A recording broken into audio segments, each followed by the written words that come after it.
രചന ഒരു മർഡർ അപാരത ഭാഗം 1. ശ്രാവണി, എന്തെടുക്കവിടെ? ശാരദ വിളിച്ചുകൊണ്ടിരുന്നു. ഈ പാൽ തണുത്ത ഐസ് പോലായി. എങ്കിൽ അമ്മ കുടിച്ചോ, എനിക്ക് വേണ്ട. ഞാൻ എപ്പോൾ മുതൽ നിന്നെ വിളിക്കുക കുട്ടിയെ? ഓ, കഷ്ടായിട്ടോ. എന്താ ഇപ്പം ചെയ്യാ? നീ എന്നെ കളിയാക്കാൻ നിൽക്കുക? പൊക്കോളൂട്ടോ എൻ്റെ മുമ്പിൽ നിന്ന്. പിന്നെ എന്തിനാണാവോ വിളിച്ചത്? പാല് വേണ്ടാച്ചാ വേറെന്തെങ്കിലും കുടിക്കാൻ എടുക്കട്ടെ? എനിക്ക് തൽക്കാലം ഒന്നും വേണ്ട. കുറച്ച് നേരം കൂടി ഒന്ന് കിടക്കണം. അമ്മ ഒന്ന് പോയി തരുമോ? ശിവ, പെൺകുട്ടികൾ പുലരും മുമ്പ് എഴുന്നേൽക്കും. ഞാൻ പെണ്ണ് കുട്ടി അല്ല. അങ്ങനെ വിചാരിച്ചാൽ മതി കേട്ടോ അമ്മേ. അച്ഛൻ നിന്നെ അന്വേഷിക്കുന്നുണ്ട്. മീറ്റിംഗ് ആണെന്ന് ഞാൻ പറഞ്ഞു.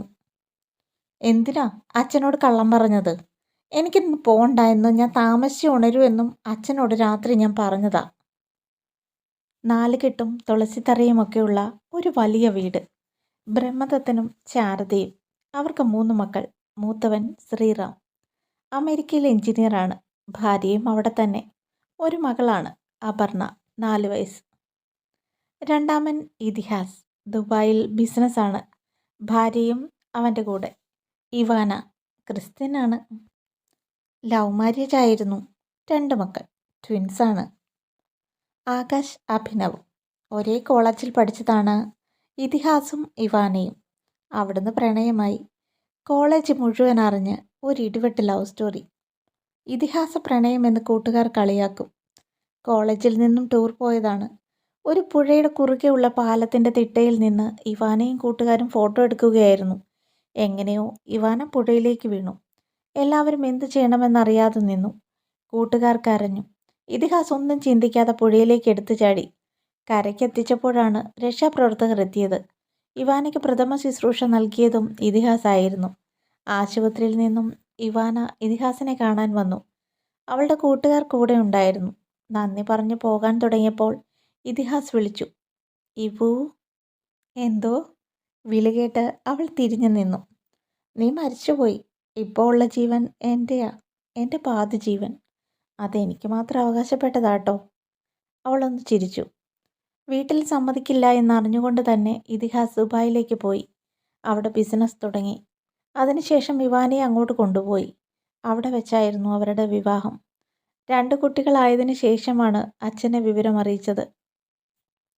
ഒരു വലിയ പൊട്ടിത്തെറിയായിരുന്നു പ്രതീക്ഷിച്ചത്. പക്ഷെ പൊട്ടാസിൻ്റെ അത്ര പോലും പൊട്ടിയില്ല. ബ്രഹ്മദത്തൻ ശാന്തനായിരുന്നു. ഇളയ മകളാണ് സ്വാതി എന്ന ശ്രാവണി. ASP ആയി ചാർജ് എടുത്തിട്ട് 6 മാസം. അതിനിടയിൽ പുലിവാൽ പിടിച്ച കേസായിരുന്നു ടിഖ്റാം കൊലക്കേസ്. കുറേ ചുറ്റിച്ചു. ഒടുവിൽ അവരുടെ അന്വേഷണ സംഘത്തിലുണ്ടായിരുന്ന ഒരു ഉദ്യോഗസ്ഥനായിരുന്നു കൊലയാളി. ഇപ്പോൾ 5 ദിവസം ലീവ് ചോദിച്ച് വാങ്ങിയതാണ്. ഉറങ്ങാൻ വേണ്ടി തന്നെയാണ് ഈ വരവ്. അത് ശാരദയ്ക്കും അറിയാം. ബ്രഹ്മദത്തൻ മുറ്റത്ത് കസേരയിലിരിക്കുന്നു. രോമാവൃതമായ നെഞ്ചിൽ ഇടയ്ക്കിടെ തടവുന്നുണ്ട്. മുഖഭാവം ആരോടോ കലിപ്പിലാണ്. കസവും മുണ്ടും ഷർട്ടുമാണ് വേഷം. വൃത്തിയുള്ള വസ്ത്രം ധരിക്കണമെന്ന് നിർബന്ധമാണ്. കാണുമ്പോൾ ഒരു ആഠ്യത്വം തോന്നും. ആരും പറയാതെ തന്നെ ബഹുമാനിച്ചു പോകും.